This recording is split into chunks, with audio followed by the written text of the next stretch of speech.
हाय जय जगन्नाथ।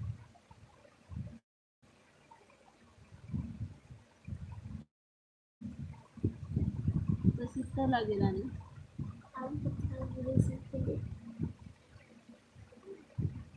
ଟିକେ ମଜା ହଉ ପରା କହିବି ମୁଁ କିଏ ବୋଲି। ଏତେ ମଜା କରୁଛ ଇଭିନିଂ ପାଖରୁ ଆହୁରି ମଜା କରିତେ କହୁନ କିଏ?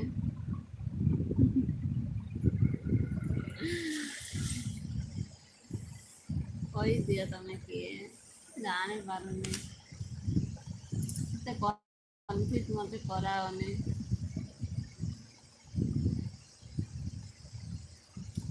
ନା ସେ ୱାଲ୍ ଲେଖିଲେ ମୁଁ ତମ ମେସେଜ ପଢ଼ିବି ନାହିଁ। ଭାଉଜ ଲେଖିବ ଦୁଃଖ ସୁଖ ତମେ ମତେ ପଚାରିବ ମୁଁ ପଚାରିବି ବାସ୍ ଠିକ୍ ଅଛି।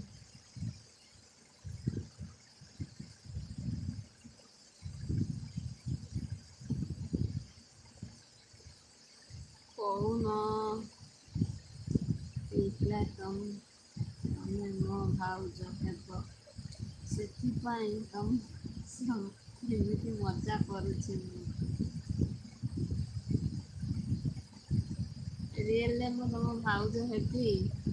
ଯଦି ଭାଉଜ ତମେ କହୁନ।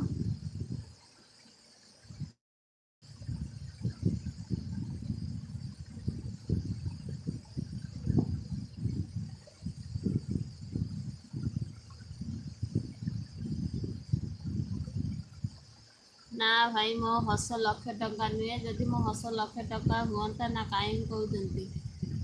ମୁଁ ଏଇ ହସିକି କେତେ ଲକ୍ଷ ଲକ୍ଷ ଟଙ୍କା ଇନକମ୍ କରନ୍ତି ହେଲା। ଆଉ ମୋ ସ୍ୱାମୀ ଖଟିବାକୁ ବାହାରକୁ ଯାଆନ୍ତିନି ଆମମାନଙ୍କୁ ଛାଡ଼ିକି। ମୋ ଭଳିଆ ଆହୁରି କେତେ ସୁନ୍ଦରୀ ଅଛନ୍ତି, କେତେ ସେ ସୁନ୍ଦର ସୁନ୍ଦର ତାଙ୍କ ହସ। ସେମାନେ ବି ଇନକମ୍ କରନ୍ତିନି କି ଚାକିରି ଫାକିରି ଯେଉଁ କରୁଛନ୍ତି ଜବ୍ ଫବ୍ କରୁଛନ୍ତି ସେମାନେ ବି କରନ୍ତିନି। ସମସ୍ତେ ଘରେ ବସନ୍ତେ। ବେଶୀ କଥା ମୋତେ କହିଲେ ମୁଁ କାଲି କି ତୁମ ଘରକୁ ଯିବିଲୋ ଭାଉଜ। ଆସୁନ ମୁଁ ମନା କରୁଛି। ଆଗେ ଚିହ୍ନାଟା ଦିଅ।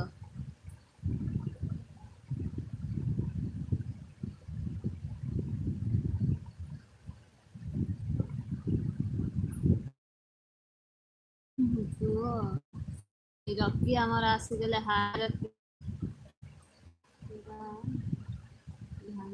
ଆସିବି ଲୋ ଭାଉଜ।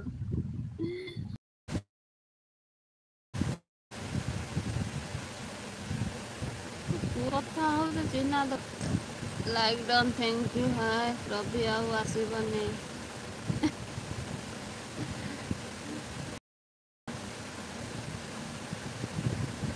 କ'ଣ ପାଇଁ ଆସିବନି? କୋଉଠିକି ପଳେଇବ କି?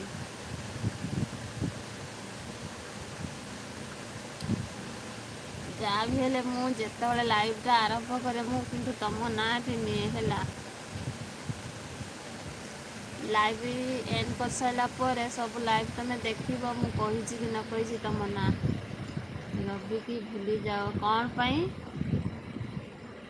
ଏମିତି କ'ଣ ପାଇଁ କହୁଛ ରକି?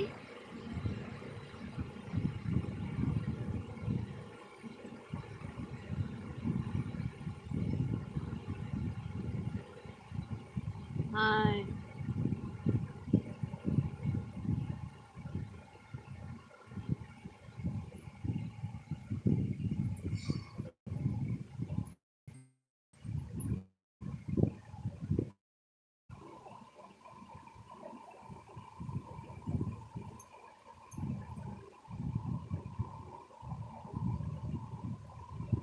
ମୋର କାଲି କୁହୁଡ଼ି କାମ ଅଛି ଜାଣିଛି। ତମ କଥା ବୁଝିବି। ମୁଁ ଆସିଲା ବେଳେ କେହି ହସୁନାଅ ଓକେ? ହସୁନାହାନ୍ତି କେହି ନ ହସୁନ୍ତୁ ମୁଁ ତ ହସୁଛି। କାହା ହସିବାରେ ତମେ କ'ଣ ପାଇବ? ଏଇ କୁଆଡ଼େ କ'ଣ ହେଇଗଲା ଏଇ